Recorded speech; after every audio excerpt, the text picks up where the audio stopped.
Welcome to this week's edition of Mob Talk Sit Down. I'm Dave Stratweiser. And I'm George Anastasia. George, let's call this the real estate edition. We're going to talk about Packer Park, one of the nicer places to live in Philadelphia. Yeah, home to politicians, judges, lawyers, doctors, policemen, and mobsters.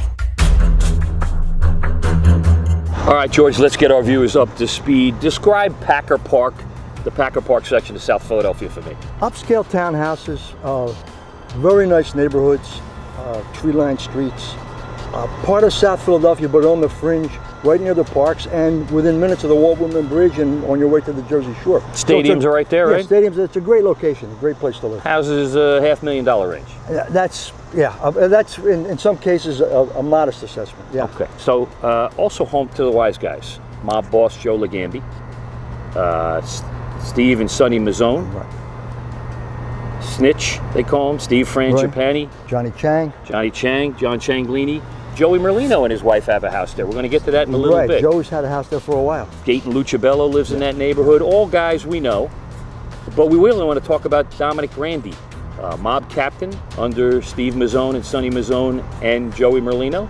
Had a little problem at his house. I mean, Dominic has had a problem for a while in terms of law enforcement. His name has come up again and again in terms of the ongoing investigation.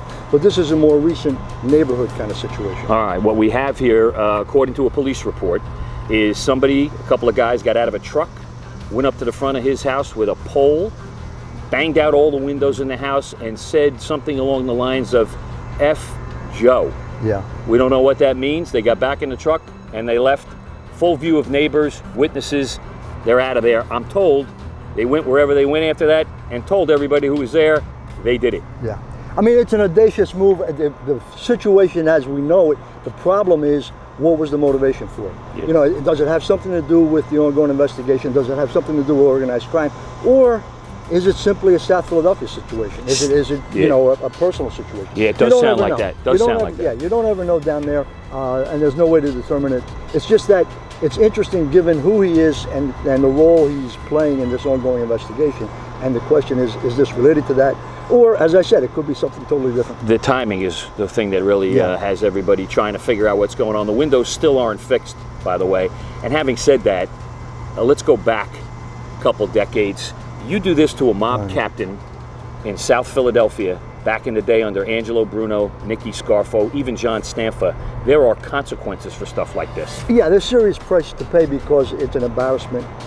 It's flaunting the authority of the individual whose property was attacked. The other question, though, is, you know, who was behind the event? I mean, even back in the day, if there was another group or organization within the mob behind the event, then you've got a different kind of situation than if it's just a random act of violence. Yeah. And that's what we don't know about all of this. All right, but let's also talk about this. Then you get into the what do you do to the person who did this kind of thing. In the old days, that would have been met with some violence, retaliation, things like that.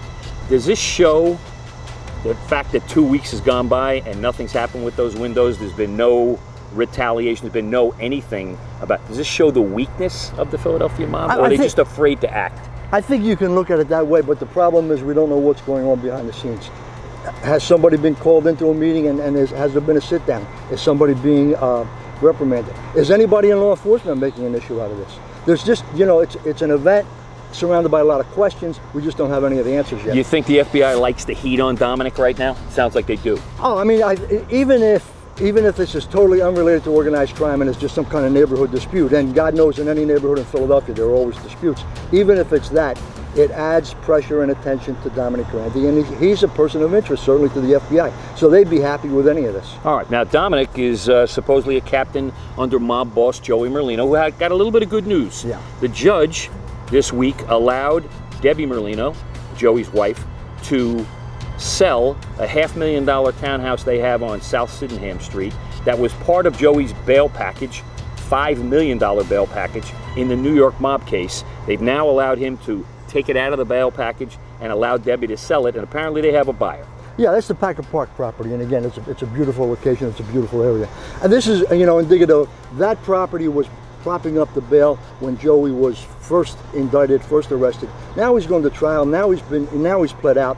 It's basically the process is done. You don't need a big bail package anymore. He's not going to go anywhere. He's going to show up in September or October and be sentenced. So from that perspective, you can understand why that the judge is permitting that. The bigger question is, why now? Why are they selling? What does that indicate? Does Joey need money? Does Joey going to buy something in Florida? Is Joey going to buy something else here in South Philadelphia? We don't know the answer to that. Again, it's a development. There's movement. Lots of movement in South Philadelphia. Some of it related to investigation. Some of it just the ebb and flow of life. He might need $500,000 for a lawyer, maybe if there's another case coming too. You know, that's always, I guess, part of the situation. And, you know, we've heard his name on the fringe of the ongoing investigations. Nothing definitive, but I think the feds, if they had their druthers, would certainly like to put somebody like that in the ongoing case. And I think it's certainly something they're looking at. Okay.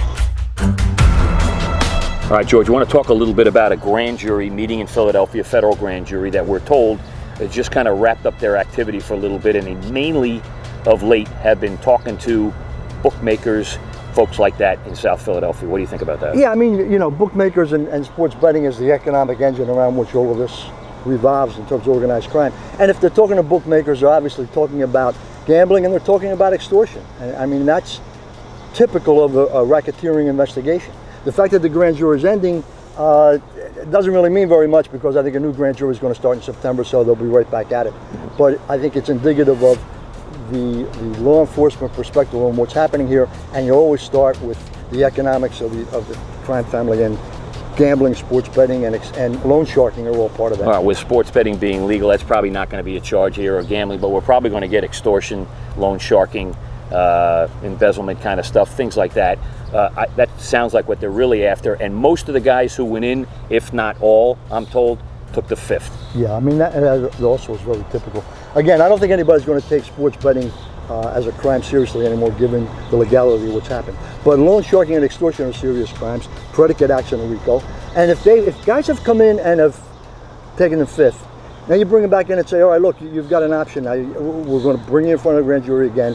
You either testify, or we're going to cite you for contempt, and you're going to go sit in jail for 12, 18 months. 18-month-long grand jury, right. You sit there for a year and a half. That's the next hammer, the next piece of leverage that the feds can bring in this. We'll see how it plays out. Interesting. I talked to some guys about this, and what they were saying is that these guys are being put in and asked questions that the FBI already knows the answer to, because they're probably up on wires, listening to whatever. So again, if you lie to the FBI or grand jury or whatever about what they just asked you, they probably already know the answer, and you get jammed up with a 5-year sentence. Right, so the way to avoid that is to take the fifth and say, I'm not going to answer any questions. And then the counterplay on all of that is, all right, you know, you're being subpoenaed now, and you've got to testify. If you don't testify, we're going to cite you for contempt. You've got immunity here. We're not going to prosecute you. You've got to answer the questions. Yeah, now that pot's simmering. It's on the back burner for now till the grand jury starts again. We don't know if anything's going to happen in between, but a simmering little thing for the mob. Absolutely, and it's been simmering all summer, so we'll see how it plays out. All right, George, interesting development in New York. Rather funny item this week involving a wise guy up there and his diet in prison and his diet after he left the courthouse. Talk to me about this. Yeah, put this in the legal playbook. It's John Porky Zanocchio. And he's in jail. He violated bail and was put in jail to await trial. And basically his lawyer made an argument that he suffers from diabetes and he's got a thyroid problem, and the dietary food in jail, Metropolitan Correction Center, is going to exacerbate his medical problem, so he should be released. High in sugar and carbohydrates, right. I believe. So nobody, you know, it was, some people thought it was kind of a frivolous argument, but the judge bought it. Yeah. So now John Porky is back out on the streets. Oh, tell me what happened right after he left the courthouse, George, because I know you're dying to tell me. Go ahead. The New York Post did a great story. I mean, when he comes out of jail, he goes up to one of these hot dog vendors in Manhattan, right. You know, and they cook the corner hot dogs job, in that water. Yeah. And the first thing he does is order a hot dog. I think he slathers it with mustard and sauerkraut, and he has a bite. And you got to wonder if that impacts his dietary situation. But the Post had a lot of fun with it. And again, it's one of those quirky little stories.